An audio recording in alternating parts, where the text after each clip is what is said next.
രാത്രിയിൽ നാം എഴുന്നേറ്റ ദൈവപുത്രനെ സ്തോത്രം ചെയ്യണം.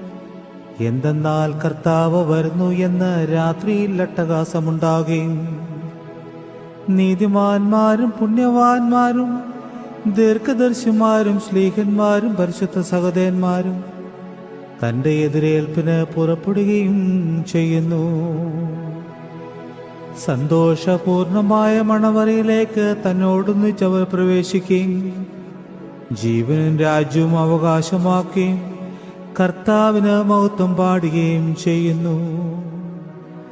കർത്താവേ, എന്റെ കിടക്കയിന്മേൽ നിന്നെ ഞാൻ ഓർക്കാത്ത രാത്രിയില്ല.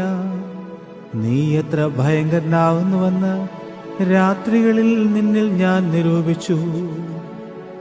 നിന്റെ മുമ്പിൽ നിന്ന് അഗ്നിയുടെ നദി ഒഴുകുന്നുവെന്ന് ദാനിയേൽ പറയുന്ന ശബ്ദം ഞാൻ കേട്ടു. എന്റെ കടങ്ങൾ വളരെയാകുന്നത് കൊണ്ട് എനിക്ക് ആ കഷ്ടം. എന്തെന്നാൽ നിന്റെ കൃപ എനിക്ക് വേണ്ടി നിന്നോട് അപേക്ഷിക്കുകയും നിന്റെ കരുണ എന്റെ മേലുണ്ടാകുകയും ചെയ്യാൻ ഞാൻ അതിൽ കൂടെ എങ്ങനെ കടക്കേണ്ടു? കർത്താവേ, നിന്റെ കൃപ നിമിത്തം എന്നോട് കരുണയുണ്ടാകണമേ.